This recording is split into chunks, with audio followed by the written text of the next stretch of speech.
Internship হলে আমার degree আর কোনো কাজ হবে না। এখন আমার ডিগ্রি কি হবে? Only 12 pass. 8 দিন হসপিটালের মতো আরেকটা হসপিটাল করতে পারবেন? 8 দিনের মতো আরেকটা প্রতিষ্ঠান ইনক্লুডিং গভর্নমেন্টকে আমি চ্যালেঞ্জ করি। এখানে ইন্টার্ন जो আছে অলরেডি 8 মান্থস 10 মান্থস এটা শেষ রং টাইমে ডিসিশন দেওয়া হয়েছে আমার ক্ষেত্রে। এটা অনেক it's very difficult for us. আপনারা কোনোভাবেই আন্তর্জাতিক এই শিক্ষার্থীদের আপনারা এভাবে শাস্তি দিতে পারেন না, তাদের শিক্ষা থেকে তাদেরকে বঞ্চিত করতে। 6-7 ইয়ার্স হয়েছে আমার। এটা আমার জন্য আমার ফাইন্যান্সিয়াল লস, আমার ক্যারিয়ার লস হবে। আমি 6-7 বছর ধরে এখানে পড়াশোনা করছি। এই প্রতিষ্ঠানই আমার ক্যারিয়ার, আমার স্বপ্ন।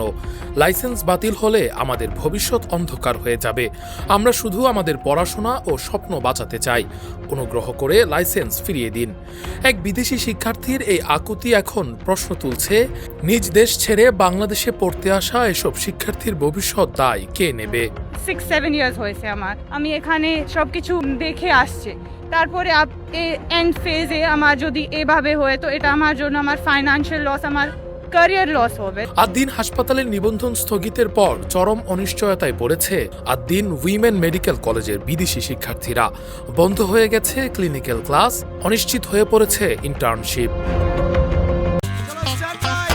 সরি লাইফে কখন কি হয় গ্যারান্টি আছে? তাই ইন্স্যুরেন্স করুন সিটি ব্যাংকে, কারণ ইন্স্যুরেন্স করলে সিটিতে সুরক্ষা পাবেন নিশ্চিন্তে।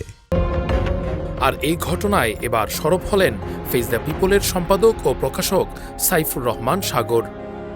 আপনারা কোনোভাবেই আন্তর্জাতিক এই শিক্ষার্থীদের আপনারা এভাবে শাস্তি দিতে পারেন না, তাদের শিক্ষা থেকে তাদেরকে বঞ্চিত করতে পারেন না। তারা পয়সা খরচ করে এখানে এসেছে, তারা ডিউ প্রসেস অনুসরণ করে এই দেশে এসেছে শিক্ষা গ্রহণ করতে।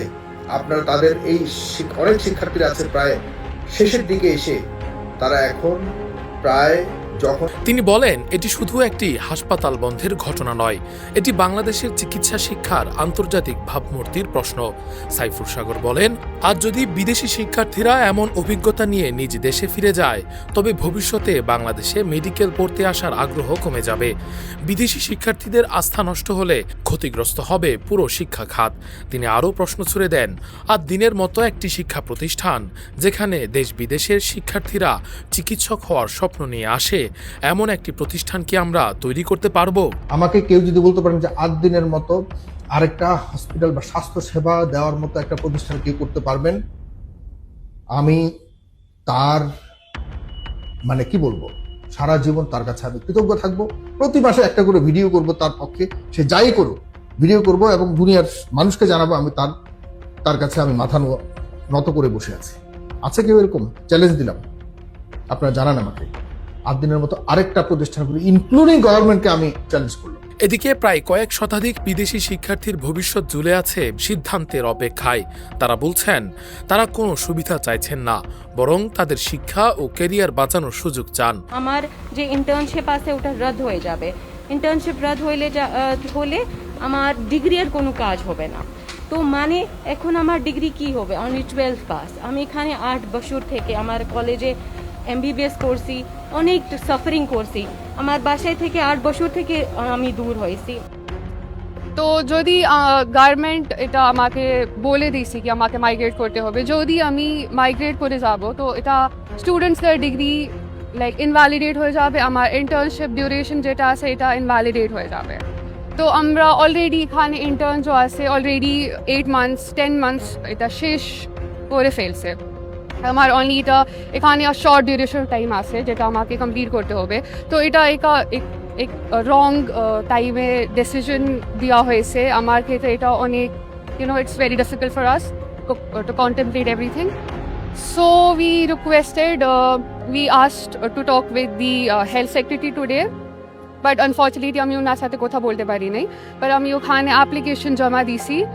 তো hopefully they will take action and consider our situation, and we are hoping for a positive answer from their side. গত 11 জুন 6 নবজাতকের মৃত্যুর ঘটনায় স্বাস্থ্যসেবা অধিদপ্তর 8 দিন হাসপাতালের নিবন্ধন স্থগিত করে। এরপর থেকেই বিপাকে পড়েন মেডিকেল কলেজের শিক্ষার্থীরা। বাংলাদেশি শিক্ষার্থীরা অন্য হাসপাতালে মাইগ্রেশনের সুযোগ পেলেও বিদেশি শিক্ষার্থীদের সামনে তৈরি হয় ভিন্ন সংকট। বিশেষ করে ভারতের কাশ্মীর থেকে আসা শিক্ষার্থীরা বলছেন, তাদের দেশে ফিরে ডিগ্রির গ্রহণযোগ্যতার জন্য একই প্রতিষ্ঠানের অধীন হাসপাতালে ইন্টার্নশিপ শেষ করা গুরুত্বপূর্ণ। এক শিক্ষার্থীর ভাষায়, আমরা যে কনস্টিটিউশন আছে, আমার ন্যাশনাল মেডিকেল কাউন্সিলের গাইডলাইন যেটা আছে, ও হিসাবে আমি আরও কোথাও হসপিটালে শিফট করতে পারবো না। আমাকে একটাই হসপিটালে, আমার পেরেন্ট হসপিটালে, আমার পেরেন্ট কলেজে এটা ইন্টার্নশিপ হো, ডিগ্রি হো, এটা আমাকে কমপ্লিট করতে হবে। চাই আমার জন্য বেস্ট এটাই, আমার হসপিটাল আবার খুলে দেয়, আমার হসপিটালে লাইসেন্স রিটার্ন করে হসপিটাল স্টুডেন্টস ইন্টার্ন সবার জন্য এটাই বেটার হবে। কারণ আমি তো এখানে 6-7 ইয়ার্স হয়েছে আমি এখানে সব কিছু দেখে আসছে।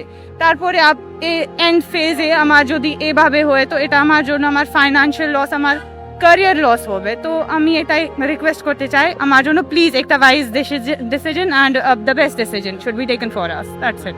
নিজেদের ভবিষ্যৎ বাঁচাতে বিদেশি শিক্ষার্থীরা ছুটে যান স্বাস্থ্যসেবা অধিদপ্তর ও স্বাস্থ্য শিক্ষা অধিদপ্তরে। ঘণ্টার পর ঘণ্টা অপেক্ষা করেও দেখা পাননি সংশ্লিষ্ট কর্মকর্তাদের। হতাশ চোখে ফিরে আসতে হয় তাদের। বিশেষজ্ঞরা বলছেন, প্রশাসনিক জটিলতায় বিদেশি শিক্ষার্থীরা ক্ষতিগ্রস্ত হলে এর নেতিবাচক প্রভাব আন্তর্জাতিক অঙ্গনে বাংলাদেশের ভাবমূর্তি নষ্ট করবে। এখন সবচেয়ে বড় প্রশ্ন, এই শিক্ষার্থীদের স্বপ্ন কি আমলাতান্ত্রিক জটিলতায় থেমে যাবে, নাকি মানবিক বিবেচনায় দ্রুত সমাধানের পথে যাবে সংশ্লিষ্ট কর্তৃপক্ষ? রাকিবুল ইসলাম রইস, ফেস দ্য পিপল। লাইফে কোনো কিছুর গ্যারান্টি নাই, তাই ইন্স্যুরেন্স করুন সিটি ব্যাংকে, কারণ ইন্স্যুরেন্স করলে সিটিতে সুরক্ষা পাবেন নিশ্চিন্তে।